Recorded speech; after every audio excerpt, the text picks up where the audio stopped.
45일 동안 우리 모두를 힘들게 했던 사회적 거리두기가 오늘부터 생활 속 거리두기로 완화됐습니다. 덕분에 박물관, 도서관이 다시 문을 열었는데요. 하지만 아직 완전히 코로나19 사태 이전으로 돌아갈 수는 없습니다. 생활 속 거리두기 첫날 모습을 김단비 기자가 취재했습니다. 관람객들이 1m 간격을 두고 입장 순서를 기다립니다. 열 화상 카메라로 발열 검사를 받고 손 소독을 한 뒤에야 전시관에 들어갈 수 있습니다. 생활 속 거리두기가 시작되면서 그동안 문을 닫았던 박물관과 미술관 등이 문을 열었습니다.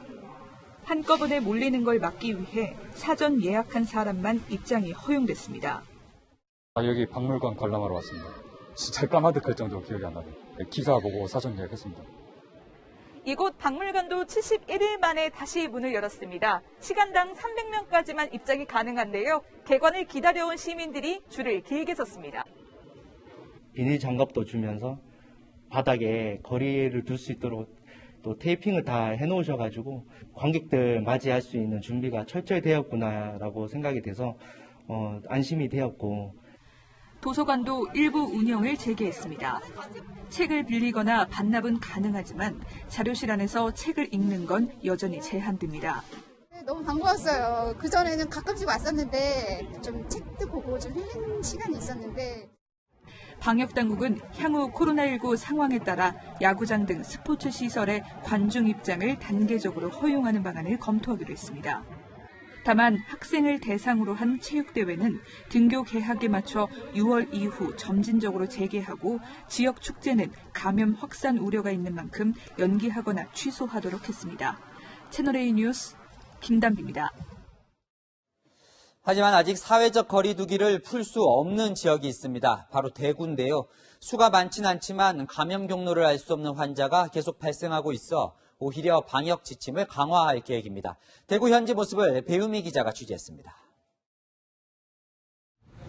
남성 승객이 턱에 걸친 마스크를 제대로 고쳐 쓰고 택시에 탑니다. 대구시는 이처럼 대중교통 이용 시 마스크를 반드시 쓰도록 행정명령을 내렸습니다. 계도 기간 이후 마스크를 쓰지 않았다가 적발되면 과태료가 부과됩니다. 신경 많이 써야죠. 상대방은 괜찮지만 나는 불안하고 서로 불안한 거죠. 대구시는 다른 지역과 달리 생활방역으로 곧바로 넘어갈 상황이 아니라며 정부 지침보다 한층 강화된 자체 방역 수칙을 추진하기로 했습니다. 공공시설물 개장도 미뤘습니다. 대구미술관은 이렇게 여전히 문이 닫혀 있는데요. 대구시가 운영하는 공연장이나 체육관 같은 실내시설들은 오늘 19일까지 2주 더 휴관합니다. 시민들은 어느 정도 불편함은 감수하겠다는 반응입니다. 혹시 모를 전파자가 더 있을 수도 있으니까 더 연장되어야 된다 생각해요. 이런 상황일수록 더 조심해서 코로나를 이겨내야죠. 참을만 합니다. 이런 조치에는 아직도 지역 내 알 수 없는 감염원이 있다는 불안 때문입니다. 최근 2주간 감염 경로를 알 수 없는 환자가 7명 발생했는데 이 중 5명이 대구에서 나왔습니다. 오는 13일 예정된 등교 개학 일정도 유동적입니다. 시기는 주요해서 가고 방법은 조금 달라질 것 같다는 걸로 지금 이렇게 되고 있는데. 대구교육청은 구체적 등교 일정과 세부 방식을 모레 발표하기로 했습니다. 채널A 뉴스 배유미입니다. 오늘 서울 낮 최고 기온이 27도까지 오를 만큼 초여름 더위를 보였는데요. 여름을 코앞에 두고 등교 개학을 준비 중인 학교들이 에어컨을 두고 고민에 빠졌습니다. 틀자니 코로나19 감염이 우려되고 끄자니 무더위가 걱정이라는데요. 정현우 기자가 보도합니다. 학교 입구에서 교사가 학생들의 체온을 측정합니다. 체온이 높게 나온 학생은 보건실로 옮겨지고 방호복 차림의 보건교사가 보호자가 올 때까지 학생을 보살핍니다. 고3 학생들의 등교 수업을 일주일 앞두고 교육당국이 코로나19 확산을 막기 위한 모의훈련을 한 겁니다. 복병은 에어컨이었습니다. 교육부가 내놓은 감염 예방 안내 책자에선 에어컨을 틀지 말라고 돼 있습니다. 실제 지난 1월 에어컨을 틀어놓은 중국 광저우의 식당에서 바람 방향을 따라 확진자가 나왔다는 연구 결과도 있었습니다. 에어컨 바람을 타고 침방울이 퍼진다는 겁니다. 하루가 다르게 오르는 기온에 개학을 앞둔 학생들은 벌써부터 걱정이 앞섭니다. 에어컨 없으면 좀 안 될 것 같은데. 더워서? 네. 코로나 때문에 위험한 상황이 되는 것보다는 에어컨을 못 트는 게 훨씬 낫다고 생각해요. 아이를 학교에 보내는 것조차 망설이는 학부모들도 있습니다. 저는 그냥 안 보내려고요. 한여름에 오히려 열사병이나 이런 거 걸릴 수도 있고. 논란이 일자 방역당국은 에어컨은 틀되 환기에 신경 써야 한다는 절충안을 내놨습니다. 에어컨은 틀었지만 창문이 없어서 환기를 시키지는 않았다라는, 자주 환기를 시키는 걸로 예방하는 게 필요하다고. 교육부는 교실 창문의 3분의 1을 연 상태에서 에어컨을 틀도록 하는 새 지침을 내놓기로 했습니다. 채널A 뉴스 정현우입니다. 날씨가 더워지면 더 답답해지는 게 바로 마스크입니다. 그래서 최근엔 덴탈 마스크로 불리는 얇은 치과용 마스크가 인기입니다. 이 두꺼운 KF 마스크를 안 써도 괜찮을까요? 계속해서 유승진 기자입니다. 덴탈 마스크라든지 다른 종류의 마스크를 써도 일단 수칙상으로 감염 예방 또는 생활 방역을 실천하는 지침상에 저희가 공고하는 그런 범위 내에 있다는. 정부 권고에 따라 치과용 마스크와 같은 얇은 마스크를 착용한 시민들을 거리에서 쉽게 찾아볼 수 있습니다. 날씨가 더워져가지고 예전에 쓰던 항상 마스크는 안 쓰게 되고 편안하게 지금 이 마스크로 바꾸게 됐어요.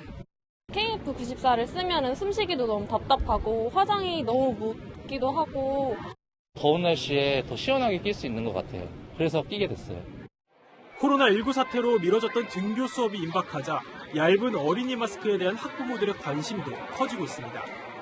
KF94나 KF80 쓰면은 아무래도 숨이 막히니까는 애들 하루 종일 교실에서 그거 쓰고 있으면은 힘들 것 같아서 이걸로 바꿨습니다.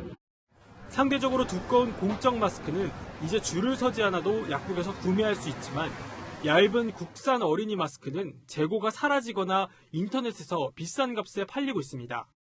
공적 마스크 2장 가격과 비슷한 3,000원으로 어린이 마스크 1장을 사야 하는 곳도 있습니다. 가격이 너무 터무니없이 비싸다, 계약을 해도 안 해도 걱정이라는 불만글이 맘카페에서 이어지고 있습니다. 청와대 청원 게시판에는 내 아이를 위해 덴탈 마스크도 공적 마스크로 해달라며 가격 안정을 요구하는 글까지 올라왔습니다. 채널A 뉴스 유승진입니다. 이런 일이 벌어질 줄은 몰랐네요. 각 지자체들이 지급한 재난지원금 어디에 많이 쓰일까 관심이 높았는데요. 동네 마트나 편의점을 다녀보니 담배를 대량으로 구입하는 데 많이 쓰이고 있었습니다. 사는 사람은 이유가 또 있다는데요. 김지학 기자입니다. 서울에 사는 대학생 강모 씨는 최근 서울시가 주는 재난지원금 33만 원을 받았습니다. 이 가운데 10만 원 넘는 돈을 편의점에서 담배를 사는 데 썼습니다. 지역 쿠폰을 받고 나니까 이제 어쨌든 이제 묶여있는 돈이다 보니까 그냥 한 벌을 한 번에 사놓고 피우는 경향이 생긴 것 같습니다. 생활 필수품 종류가 많은 대형마트에선 지원금 사용이 금지돼 있는데 편의점이나 동네 슈퍼는 생필품 가격도 비싸고 종류도 적다 보니 담배 구입에 돈이 몰리는 겁니다. 편의점에서 파는 육류 신선 제품들은 종류도 다양하지 않고 가격만 비싸서 매장별 차이가 없는 공산품이나 담배 같은 걸 사게 되더라고요. 편의점에서도 재난지원금이 풀린 뒤 담배를 한꺼번에 여러 보루씩 사가는 사람들이 늘었다고 말합니다. 담배 사도 낱개로 많이 사셨는데 그 제로페이 받으신 이유는 보루로 많이 사시죠. 지원금 사용이 허용된 상점에서만 구입하면 어떤 물건을 사도 제약을 두지 않는 영향도 큽니다. 적어도 재난지원금이 술, 담배 구입에 쓰이는 건 막아야 한다는 목소리가 나옵니다. 구입 가능한 품목을 생활 필수품으로 제한해 오용을 막는 방법 가운데 하나를 택하는 것이 맞다고 생각되고요. 재난지원금의 지급 취지를 잃지 않는 선에서 지원금 사용처에 대한 재검토와 조정이 필요하다는 지적도 나옵니다. 채널A 뉴스 김지혁입니다.